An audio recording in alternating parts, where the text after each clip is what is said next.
ശ്രീ സിയാദ് കോക്കറും ശ്രീ സുരേഷ് കുമാറും അവരുടെ ഗുണ്ടായിസവും നിങ്ങൾ കണ്ടതാണ്. തീർത്തും വേദനാജനകമാണ്. അത് പത്രിക തള്ളിയിരിക്കുകയാണ്. അത് ഇപ്പം നേരത്തെ പറഞ്ഞ പോലെ തന്നെ ഗൂഢാലോചനയുടെ ഭാഗമാണെന്ന് വളരെ എവിഡൻ്റ് ആണ്. കാര്യം ആദ്യം തന്നെ വേറെ ആർക്കും ഇല്ലാത്തതുപോലെ എൻ്റെ മാത്രമാണ് ഇതിൻ്റെ എല്ലാ രജിസ്ട്രേഷൻ സർട്ടിഫിക്കറ്റും എല്ലാ കാര്യങ്ങളും എടുത്തത്.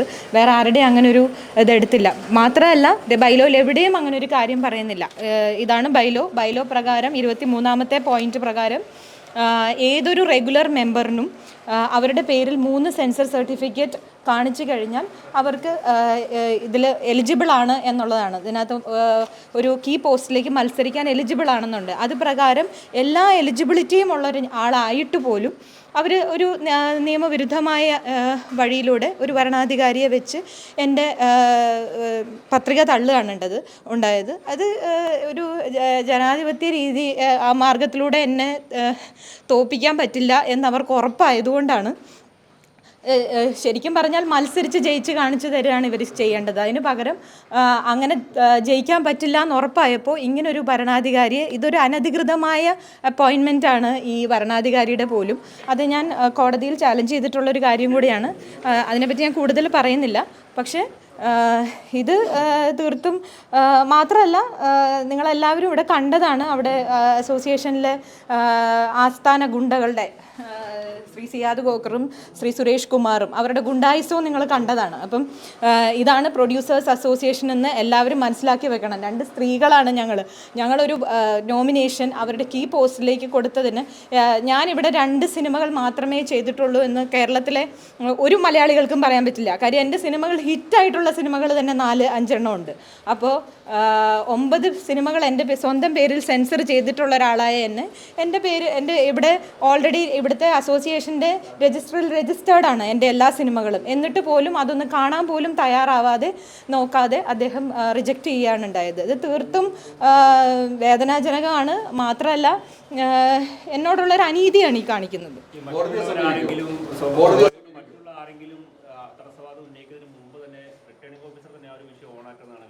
അതെ,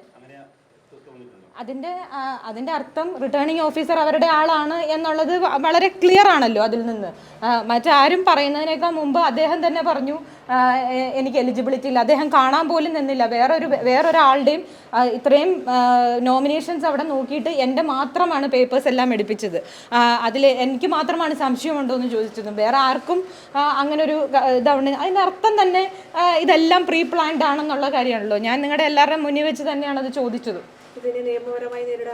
തീർച്ചയായിട്ടും നിയമപരമായി തന്നെ നേരിടും. കാര്യം ഇതൊരു അനീതിയാണ്. ഇവിടെ കോടതി നിയമമൊക്കെ നിലനിൽക്കുന്ന സ്ഥലം തന്നെയല്ലേ. ഇങ്ങനെയൊരു അനീതിക്ക് ഇവർക്കത് ഈ അസോസിയേഷനിൽ വർഷങ്ങളായിട്ട് ഇവർ നടത്തിക്കൊണ്ട് പോരുന്ന കാര്യങ്ങളാണ്.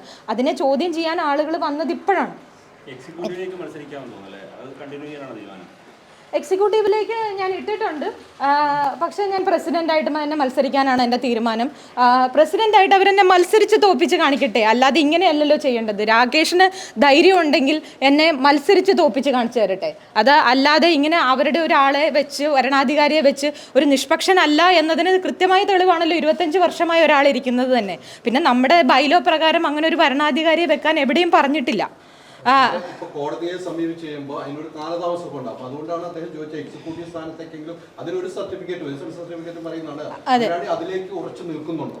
ഉണ്ട്. അതിൽ എന്തായാലും ഈ അസോസിയേഷനിൽ കയറുക എന്നുള്ളത് തന്നെയാണ്. അത് ഞാൻ മത്സരിച്ച് തന്നെ കയറും. അത് എല്ലാവരും അറിയേണ്ടതാണ്. ഇവിടുത്തെ ഞാൻ നേരത്തെ പറഞ്ഞതുപോലെ തന്നെ ഇവിടെ ഒരു ഭരണവിരുദ്ധ വികാരം മൊത്തമായിട്ട് കുറച്ച് പേരുടെ ഒരു കോക്കസിനകത്താണ് മലയാള സിനിമ മൊത്തം ഇരിക്കുന്നത്. ആ കോക്കസ് ഇവിടെ വളരെ സജീവമായിട്ട് വർക്ക് ചെയ്യുന്നുണ്ട്. അതാണ് ഇപ്പം നിങ്ങളെല്ലാവരും ഇവിടെ വിറ്റ്നസ് ചെയ്തത്. എന്താണ് ഇവിടെ കണ്ടത്? ഇപ്പോൾ സുരേഷ് കുമാറും സിയാദ് കോക്കറും അടക്കമുള്ള ആളുകൾ കാണിക്കുന്ന ഗുണ്ടായിസവും ഇപ്പം നിങ്ങളെല്ലാവരും കണ്ടതാണ്. ഇതാണ് മറ്റുള്ള എല്ലാ നിർമ്മാതാക്കളോടും ചെയ്യുന്നത്. ഇവിടെ ഒരു നോമിനേഷൻ കൊടുക്കാൻ പോലും ആരെയും സമ്മതിക്കാറില്ല. എനിക്ക് വേറെ വഴിയില്ലല്ലോ. എനിക്ക് കോടതിയെ സമീപിക്കുക എന്നുള്ളത് മാത്രമല്ലേ വഴിയുള്ളൂ. കാരണം ഇവിടെ ഒരു റിട്ടേണിംഗ് ഓഫീസറെ വെച്ചേക്കുന്നത് പോലും അവർ തന്നെ വെച്ചിരിക്കുന്ന ആളാണ്. അപ്പോൾ എനിക്ക് അവിടെ നീതി കിട്ടുന്നില്ലല്ലോ. ഇപ്പം നിങ്ങൾ എല്ലാവരും കണ്ടതാണ്. അപ്പം നീതി കിട്ടാത്തടത്ത് എനിക്ക് കോടതിയെ സമീപിക്കാനേ വഴിയുള്ളൂ. പിന്നെ ഇലക്ഷൻ പ്രോസസ്സ് ഓൾറെഡി സ്റ്റാർട്ട് ആയതുകൊണ്ട് എനിക്കറിയത്തില്ല. എല്ലാം ഇനി കോടതിയുടെ ഒരു 100% മെറിറ്റ് ഉള്ളൊരു കേസാണ് എൻ്റെത്. ഞാൻ സിനിമകൾ ചെയ്തിട്ടുള്ളതാണെന്ന് ഇവിടെയുള്ള മലയാളികൾക്ക് എല്ലാവർക്കും അറിയാവുന്നതാണ്. ഞാൻ 3-ൽ കൂടുതൽ സിനിമകൾ ചെയ്തിട്ടുള്ളൊരു നിർമ്മാതാവാണ്. എൻ്റെ പേരിൽ 9 സിനിമകളോളം സെൻസർ സർട്ടിഫിക്കറ്റ് ഉള്ള ഒരാളാണ്. അപ്പം നമ്മുടെ ബൈലോ പ്രകാരം ഏതൊരു റെഗുലർ മെമ്പറിനും, ഞാനിപ്പോൾ ഒരു റെഗുലർ മെമ്പറാണ്, ഏതൊരു റെഗുലർ മെമ്പറിനും 3 സെൻസർ സർട്ടിഫിക്കറ്റ് അവരുടെ പേരിൽ കാണിച്ചു കഴിഞ്ഞാൽ അവർക്ക് ഇവിടെ മത്സരിക്കാം എന്ന് തന്നെയാണ് പറയുന്നത്. ഇപ്പോഴും 2 സിനിമയാണ് അംഗീകരിക്കുന്നത്. സന്ദ്ര തോമസ് പ്രൊഡക്ഷൻസ് എന്ന പേരിൽ ഇറങ്ങിയ 2 സിനിമകൾ മാത്രമാണ് രേഖാമൂലം ഇവിടെ ഉള്ളതെന്നാണ് അവർ പറയുന്നത്, ഭരണാധികാരി പറയുന്നത്. സെൻട്രൽ ബോർഡ് ഓഫ് സർട്ടിഫിക്കേഷൻ ആണ് എനിക്ക് തന്നിരിക്കുന്നത്. ബാക്കിയുള്ള സർട്ടിഫിക്കറ്റ് എല്ലാം അത് ഇവർ അംഗീകരിക്കാതിരുന്നത് കൊണ്ട് അതൊന്നും മങ്കിപ്പൻ എന്ന് പറയുന്ന സിനിമ എൻ്റെ അല്ലാതാവുന്നില്ലല്ലോ, ആട് എന്ന് പറയുന്ന സിനിമ എൻ്റെ അല്ലാതാവുന്നില്ലല്ലോ. ഒരിക്കലും സെൻസർ സർട്ടിഫിക്കറ്റ് എഴുതിയ ആളുടെ ഞാൻ ഇനി ആ ആളുടെ പേരിലേക്ക് എഴുതി കൊടുക്കുകയാണെന്ന് പറഞ്ഞ് എനിക്ക് എഴുതി കൊടുക്കാൻ പറ്റില്ലല്ലോ. സെൻസർ സർട്ടിഫിക്കറ്റ് ഒരു ഒറിജിനൽ സിനിമ ആരുടെ പേരിലാണോ അത് അവരുടെ പേരിൽ തന്നെയാണ്, പിന്നീട് ആർക്കും മാറ്റാൻ പറ്റില്ല.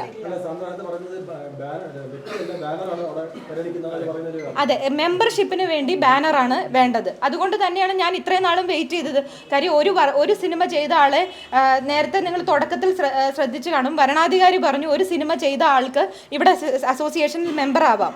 പക്ഷേ എൻ്റെ മുമ്പത്തെ വർഷം ഒരു സിനിമ ചെയ്തിട്ടുണ്ടായിട്ടും എന്നെ മെമ്പറാക്കിയില്ല. അതുപോലെ തന്നെ ഒരുപാട് നിർമ്മാതാക്കളെ ഇവിടെ മെമ്പേഴ്സ് ആക്കിയിട്ടില്ല. അവർ പറയുന്ന റീസൺ 2 സിനിമകൾ ചെയ്തെങ്കിൽ മാത്രമേ മെമ്പർ ആവാൻ പറ്റുള്ളൂ എന്നാണ്. 2 സിനിമകൾ ചെയ്തതിന് ശേഷം 2 സെൻസർ സർട്ടിഫിക്കറ്റ് കൊടുത്തതിന് ശേഷമാണ് ഇപ്പോൾ ഞാൻ മെമ്പർ ആയേക്കുന്നത്. അത് പ്രകാരം ഞാൻ റെഗുലർ മെമ്പറാണ്. ഒരു റെഗുലർ മെമ്പറിന് അവർ ചിലപ്പോൾ അവരുടെ സെൻസർ സർട്ടിഫിക്കറ്റ് എല്ലാം ഇവിടെ പ്രൊഡ്യൂസ് ചെയ്തോളണമെന്നില്ലല്ലോ. ഒരാളുടെ സൗകര്യമല്ല ഇവിടെ എത്ര സെൻസർ, അവർക്ക് മെമ്പർഷിപ്പിന് മാത്രമാണ് 2 സെൻസർ സർട്ടിഫിക്കറ്റ് ഇവർ പറയുന്നുള്ളൂ. പിന്നെ ഇവിടെ ബാക്കിയുള്ള സിനിമകളുടെ എല്ലാം sensor certificate producers association register ചെയ്യണമെന്ന് എവിടെയും പറഞ്ഞിട്ടില്ല. മത്സരിക്കാം. 2 സിനിമകൾ ചെയ്തല്ല, പ്രസിഡന്റ് സ്ഥാനത്തേക്ക് മത്സരിക്കണമെങ്കിൽ റെഗുലർ മെമ്പർ ആയിരിക്കണം, അവർക്ക് 3 സെൻസർ സർട്ടിഫിക്കറ്റ് ഉണ്ടായിരിക്കണം. അത് ഒരേ ഫേമിൻ്റെ തന്നെ ആയിരിക്കണം എന്ന് എവിടെയും പറഞ്ഞിട്ടില്ല. അതേപോലെ തന്നെ ഇവിടെ പെൻഷൻ മേടിക്കുന്നത് എല്ലാം പലരും പല ബാനറുകളിൽ നിന്നാണ്. അപ്പം മാത്രമല്ല ഇതിന് മുമ്പുള്ള ഇലക്ഷനുകളിലും പലരും പല ബാനറുകളിൽ നിന്നാണ് മത്സരിച്ചിരിക്കുന്നത്. ഈ ഒരു പ്രാവശ്യം മാത്രമാണ് ഇങ്ങനൊരു ഡ്രാമ ഇവിടെ നടന്നിരിക്കുന്നത്. ഇപ്പൊ തന്നെ എൻ്റെ പോലെ തന്നെ 2 ബാനറിൽ സിനിമ ചെയ്തതാണ് വിശാഖ് സുബ്രഹ്മണ്യം. വിശാഖിന്റെ 2 ബാനറിൽ 2 സിനിമകളാണ് ചെയ്തേക്കുന്നത്. വിശാഖിന്റെ അവർ അക്സെപ്റ്റ് ചെയ്തു, എൻ്റെ എന്തുകൊണ്ട് അക്സെപ്റ്റ് ചെയ്തില്ല? ഞാനൊരു സ്ത്രീ ആയതുകൊണ്ടാണ്. വിശാഖിന്റെ ജോയിന്റ് സെക്രട്ടറി പോസ്റ്റിലേക്കാണ് കീ പോസ്റ്റിലേക്കാണ് എടുത്തേക്കുന്നത്.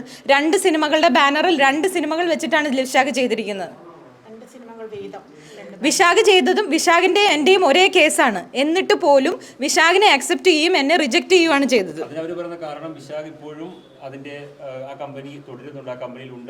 അതെ അതെ. പക്ഷെ ആ സിനിമകളെല്ലാം ചെയ്യുമ്പോൾ ഞാൻ തന്നെയായിരുന്നു ആ സിനിമയുടെ മാനേജിങ് പാർട്ട്ണർ, ആ ഫേമിന്റെ മാനേജിങ് പാർട്ട്ണർ. എന്ന് വെച്ചാൽ ഞാൻ ഫേമിൽ നിന്ന് മാറിയത് കൊണ്ട് ആ സിനിമകൾ ഇല്ലാതാവുന്നില്ലല്ലോ. ആ സിനിമകളൊന്നും ഒരു ചാനലുകളും വിഡ്രോ ചെയ്തിട്ടില്ലല്ലോ. അങ്ങനെയാണെങ്കിൽ അന്നത്തെ പാർട്ട്ണറായിരുന്ന വിജയബാബു ഉൾപ്പെടെ ഉള്ളവർ അവർക്കൊരു കത്ത് ഇവിടെ നൽകാൻ കഴിയില്ലേ? ഇവർ ചോദിച്ചിരുന്നല്ലോ, വിജയബാബു കൊടുത്തില്ലല്ലോ.